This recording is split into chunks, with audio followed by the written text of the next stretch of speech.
This video is supported by Brilliant.org.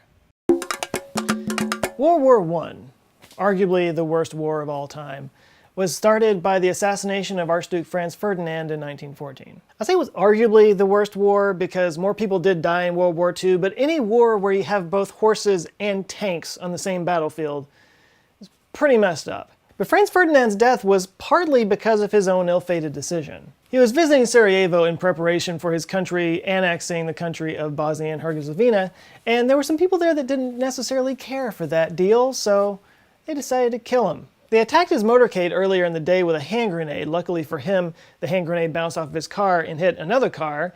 Unluckily for the people in that car, that's where it exploded and injured some of them. So the Archduke and his wife, they survived unharmed and went on with their daily plans of ceremonial meetings and the like, I guess because assassinations were just something that happened all the time back then. Now, a security detail did change the route that they were going to be taking through the rest of the day to avoid some other incident happening, but Franz Ferdinand decided he wanted to go to the hospital and visit some of the people that were injured in the attack earlier, which kind of took them right past one part of the route that they were originally scheduled to go down. And coincidentally, standing at that exact same spot was Gavrilo Princip, one of the conspirators who had signed up to assassinate him earlier. He pulls out his gun, shoots the Archduke and his wife dead. Now this led Austria-Hungary to declare war on Bosnia-Herzegovina. All their allies jumped in to protect their homies, and so began the war to end all wars. A war that killed 16 million people.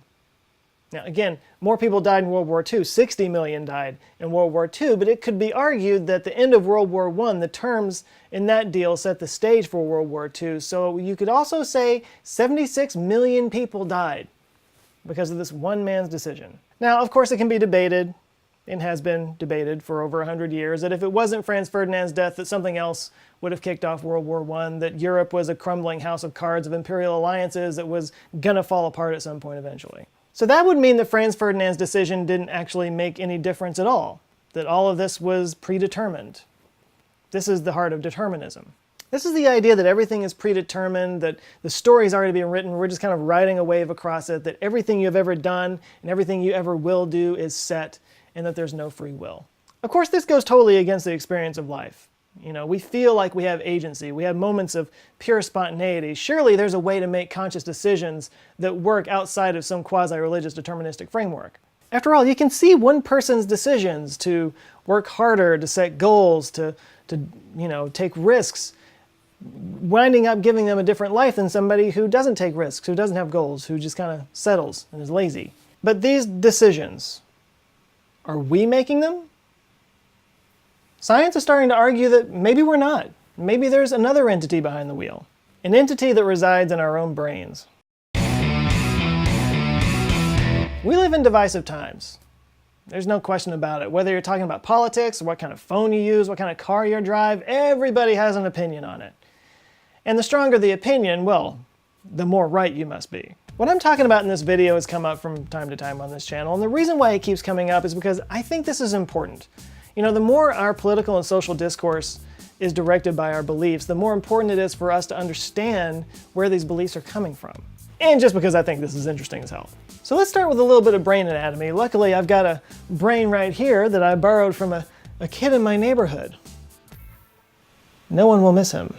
The human brain, and most animal brains for that matter, is made up of two hemispheres, the right hemisphere and the left hemisphere. And because nature was drunk somewhere along the way, it got kind of cross-wired, so the right hemisphere actually controls the left side of your body and vice versa. So if you wanted to make a guy hit himself with his left hand because he, say, snickered at you when you tripped while you were out walking your dog, for example, you would just need to tap on the motor cortex on the right side, like that.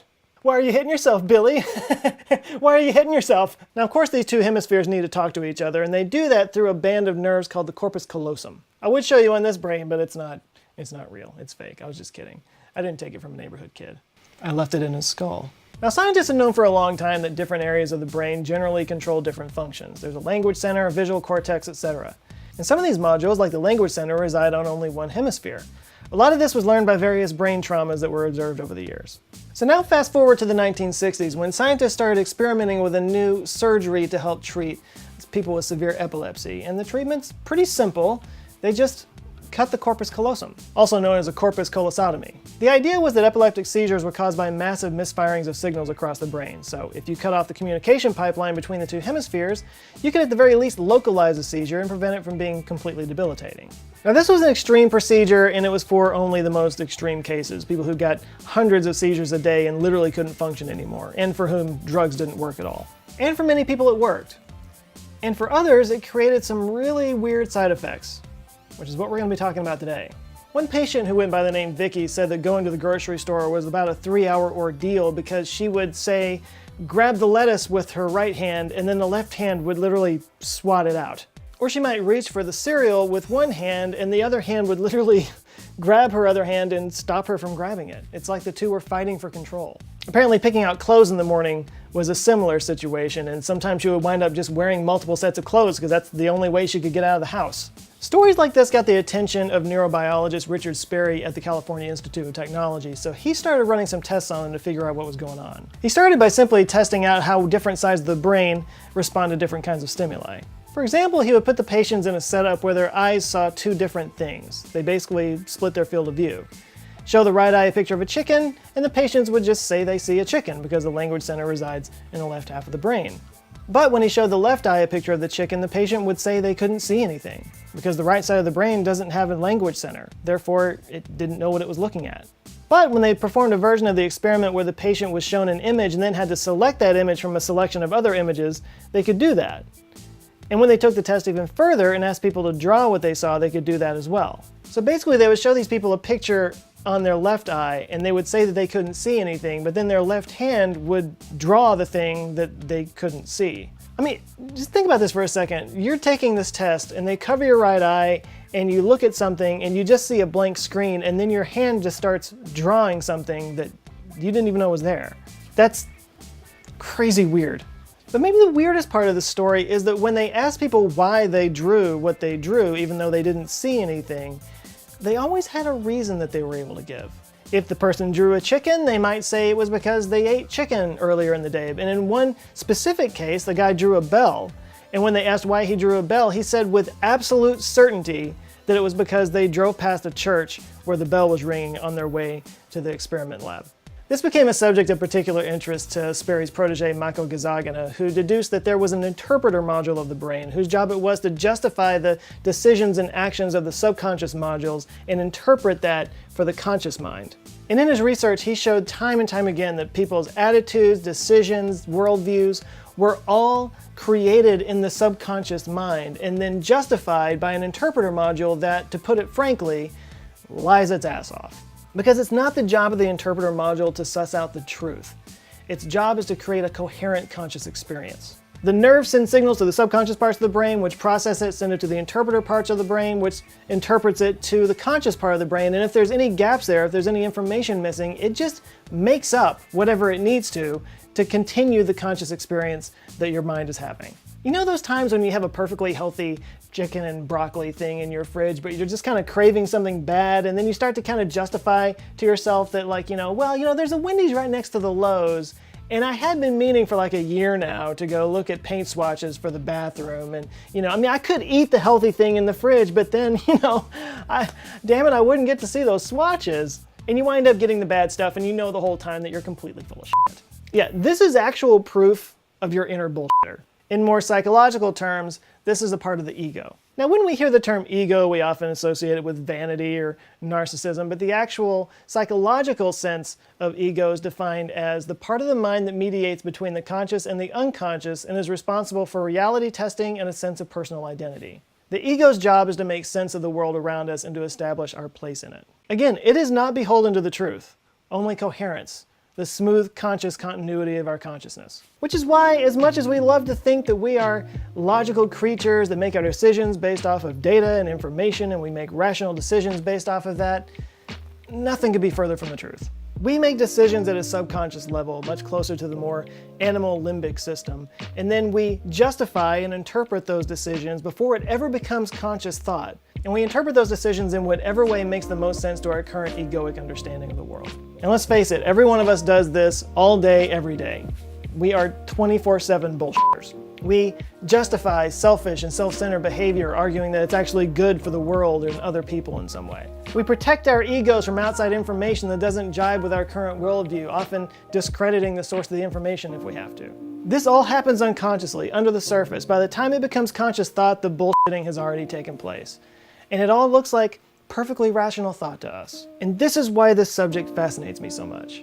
You know, in our current divisive cultural and political climate, it is more important than ever that we understand why we think the way we do. By understanding there are hidden forces at work inside of our own brains kind of gives us a little bit of space where you can objectively look at your thoughts and, you know, adjust your beliefs accordingly. Because free will, it ain't what it used to be.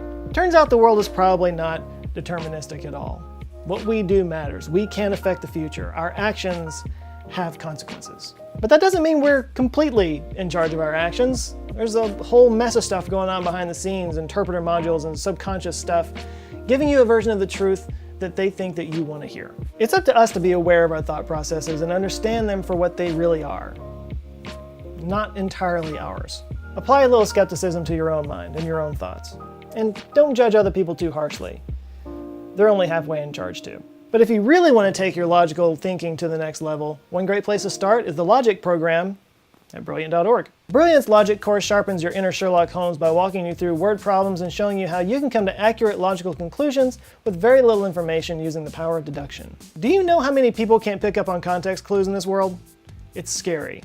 Having this power supercharged in yourself gives you a huge advantage. And that's what Brilliant is really good at. Instead of just throwing facts and figures at you, they teach you how to think like a scientist, or detective in this case, helping you to figure out the answers yourself so you can apply those more easily in your daily life. You can sign up for Brilliant at Brilliant.org/AnswersWithJoe and get free access to their weekly brain teasers and puzzles. And if you want to get the premium subscription, the first 200 people that sign up get the premium subscription that gives you access to all their courses for 20% off your subscription for life. Take Brilliant for a spin. I think you'll like it. Brilliant.org/AnswersWithJoe.